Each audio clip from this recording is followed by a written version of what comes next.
Hey, you guys, welcome back to another week of topics and tips with me. Those of you who are new to me, I am Dr. Brittany Weinstock, family nurse practitioner and founder and CEO of the Nursing Studio. I just like to come on and give y'all tips and tricks and things to get you through and things that I wish I had when preparing for boards, while being a nurse practitioner student, while being a nursing student, while preparing for boards and excelling as a new grad, and working through this thing, okay? So you can find all this stuff while following me. This week, we are talking about just learning how to properly prepare for the NP boards, okay? I tell y'all this all the time, but this week, I'm going to write it out so that I can help you. Because oftentimes, sometimes you just need to see it and hear it, because I always say it, but I'm going to write it out to show you what I really mean, okay? So when we test, they give us so many things, and then those of you, if you've ever been unsuccessful on the NP boards, they give you that breakdown with like the assessment is this, you scored low on this, diagnostic this, and I always get that question like, what does this really mean? How do I know to really study? I'm going to show you how to study this way, and how to understand if you ever fall into that unsuccessful category to re-prepare. I know it's not a word, but prepare to retest, let me say it that way, because I am educated, let me say it properly, but I'm a country girl, so to prepare to retest, okay?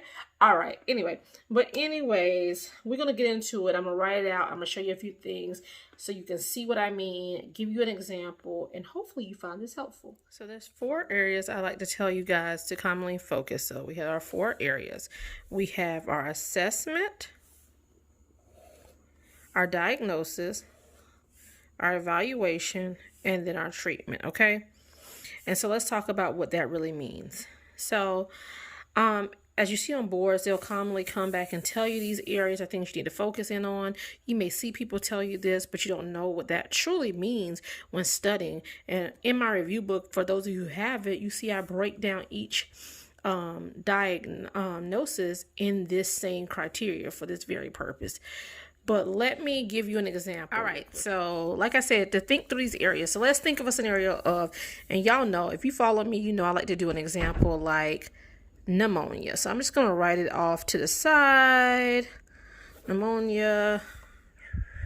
So what does that present like? So assessment. What are the signs and symptoms that the patient may present with, right? How they present. So they may have a cough, rust-colored sputum, and forgive my handwriting because I'm trying to write fast. Colored sputum, right, etc. How do we diagnose? And I always tell y'all, think of the gold standards when we're thinking of our diagnostic exams or anything. If there's a gold standard that pertains to it, think about that. So for this, it would be the chest x-ray, and they present with what? White patchy infiltrates, right?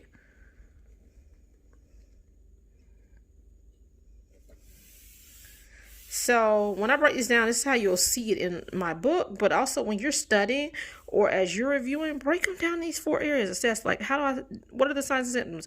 How do I diagnose this? What exams will I do? Then how will I evaluate this person? So if I gave them any medication, how would they present? Is anything changed? And then treatment. What are those common things? Like, are we going to have to do like a respiratory fluoroquinolone or what? Think about your curb 65 for this, confusion, urea, respiratory rate,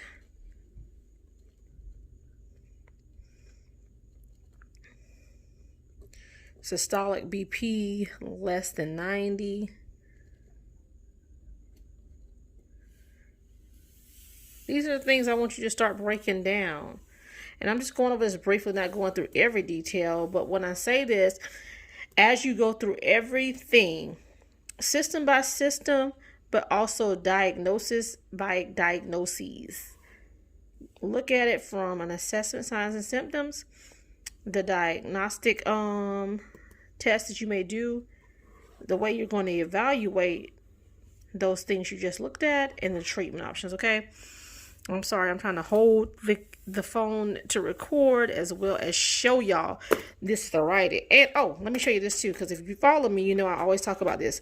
This is one of my different books, but y'all know I love to tell y'all, get you a little sketch pad. You can get from the dollar store, but where they have big sheets like this, because even as you review stuff, and y'all seen my things, you can post it up on your walls, your home, your bathroom door, your refrigerator, whatever, and make them humongous flashcards as you study. But then you can see so many things on this, okay? You can practice your scratch sheet with it, everything. So look, I gave you a few tips in less than 5 minutes for this week, okay? Share with a friend if you feel like they'll find it helpful. Post anything you want me to cover, and meet me back here next week. Make sure you're following the Nursing Studio on all platforms, okay? YouTube, Instagram, as well as Facebook. And you can join my Facebook group at the Nursing Studio Board Survival Group, all right? All right, you guys, meet me back here next week, and I'll talk with y'all soon. Hopefully y'all found that video helpful. You hear me talk about it all the time, but I wanted to put it into a written perspective so you can see what I'm saying, understand what I mean, and also be able to look back at this thing, so even as you study, and make it benefit in the way that you learn best, okay? But again, if you found it helpful, share with a friend, share with a colleague, like, comment, and make sure you subscribe so you get those notifications when I come back on every time on my YouTube channel. And if you're not following me on the other platforms, please do.